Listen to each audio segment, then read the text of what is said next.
itinerary dan budget ke Malaysia 3 hari 2 malam. Kira-kira habis berapa ya? Hai. Karena ada yang nanya tentang budget, terus bisa kemana aja kalau 3 hari?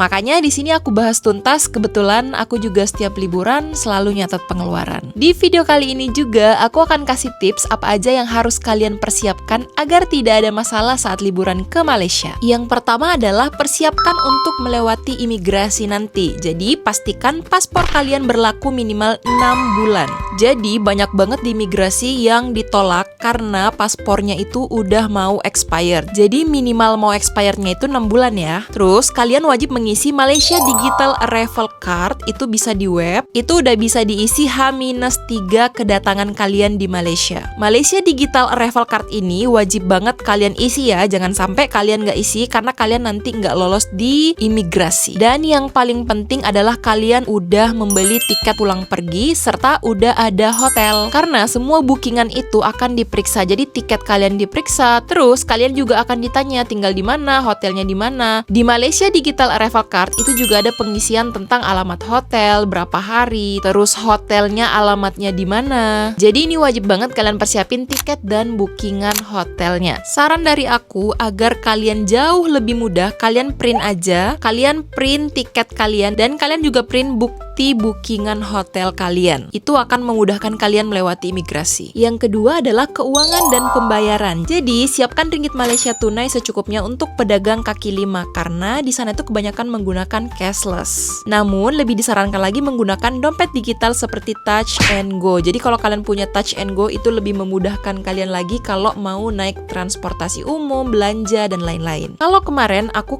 karena banyak di Batam tuh money change, jadi aku tukar ringgitnya lumayan. Soalnya kalau bayar pakai cashless, Bank Indonesia itu ada biaya tambahannya lagi, jadi kayak lebih boros gitu. Yang ketiga adalah adaptor colokan. Jadi listrik di Malaysia itu menggunakan colokan tipe G atau yang kaki 3 pipih begini. Jadi sebaiknya kalian siapin aja. Selanjutnya adalah transportasi dan konektivitas. Kalau transportasi sih masih aman ya kalau di Malaysia karena Grab juga bisa. Terus di Malaysia itu transportasi umumnya banyak banget dan gampang dijangkau ke mana-mana, jadi aman banget untuk transportasi. Jangan lupa siapkan uang cash ringgit Malaysia untuk pajak pariwisata. Jadi kalau di Malaysia itu kita dapat pajak lagi kalau kita kan ada hotel untuk nginap di Malaysia. Jadi kita bakalan bayar pajaknya tuh di hotel itu 10 ringgit Malaysia per malam pada saat check-in. Oh iya, aku lupa eSIM. Kalau eSIM kalian bisa beli SIM card lokal itu Hotlink atau Kelkom Digi. Nah, kalau kalian mau paket roaming Telkomsel juga bisa banget. Jadi sebenarnya nggak ada masalah jaringan sih kalau kita di Malaysia. Karena kalau kalian pakai Telkomsel, kalian bisa pakai roaming. Terus banyak juga eSIM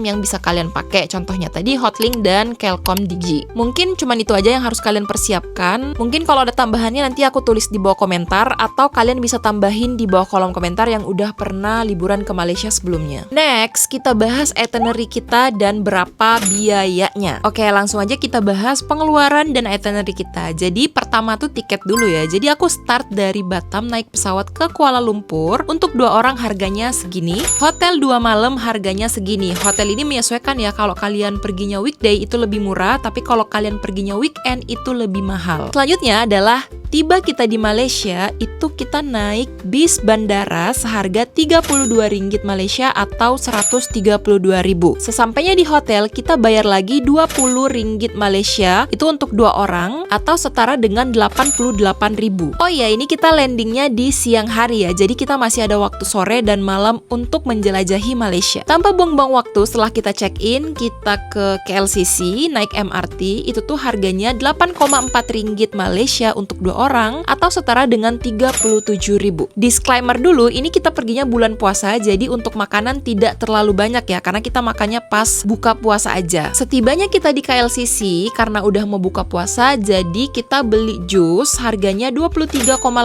ringgit Malaysia atau setara dengan 104.000. Untuk pulang ke Bukit Bintang, itu kita nggak naik MRT lagi, kita jalan kaki, karena kebetulan bisa banget buat jalan kaki dan untuk menikmati suasana malam di Malaysia. Karena kita tinggalnya di Bukit Bintang, jadi deket banget dengan Alor Street. Nah, kita makannya di Alor Street. 2 air mineral itu harganya Rp4 Malaysia atau setara dengan 18.000. 2 porsi nasi lemak itu harganya Rp26 Malaysia atau setara dengan 120.000. Total hari pertama kita ke KLCC dan dari bandara ke Bukit Bintang itu totalnya 519.000. Hari kedua, karena hari kedua full time dari pagi sampai malam, jadi lumayan banyak tempat yang bisa kita jelajahi. Aku sendiri di hari kedua itu ke Batu Caves, ke Genting Highland, Gedung Sultan Abdul Samad. Kita juga masih sempat kulineran di Alor Street dan juga belanja oleh-oleh. Pertama-tama kita ke Batu Caves dari Bukit Bintang ke KL Sentral, karena kalau kita mau ke Batu Caves kita harus ke KL Sentral dulu. Itu tuh harganya Rp5,2 Malaysia atau setara dengan 22.000. KL Sentral PP Batu Caves untuk 2 orang itu 46.000. Karena kita puasa, jadi di Batu Caves itu kita nggak belanja apapun. Selanjutnya kita mau ke Genting Highland dan kita balik ke KL Sentral dulu. Tiket bus dari KL Sentral ke Genting Highland untuk 2 orang itu 185.000, itu udah include dengan gondolanya untuk naik. Yang kedua, tiket Genting turun itu Rp22 Malaysia atau setara dengan 97.000. Untuk baliknya dari Genting Highland ke KL Sentral naik bus Rp42 Malaysia atau setara dengan 185.000. Sesampainya di KL Sentral kita buka puasa dulu, kita cuman beli makanan ringan yaitu air dan buah, itu harganya Rp7 Malaysia atau setara dengan 30.000. Kalau kita mau ke Gedung Sultan Abdul Samad itu, kita harus ngambil rute KL Sentral ke Masjid Jamik. Jadi kalian harus ngambil rute ini, harganya itu Rp3,8 Malaysia atau setara dengan 17.000 untuk 2 orang. Sesampainya di sana, kita buka puasa pakai Milo Donasaurus. Itu harga per cupnya itu Rp7 Malaysia atau setara 31.000. Jadi kalau berdua itu Rp14 Malaysia atau 62.000. Kita juga coba berbagai goreng-gorengannya, itu kalau nggak salah habis Rp12 Malaysia atau setara dengan 53.000. Jadi makanan-makanan di Malaysia ini tuh masih sangat terjangkau ya kalau untuk rupiah. Kita juga jajan panipuri Rp10 Malaysia harganya atau 44.000. Terus ramen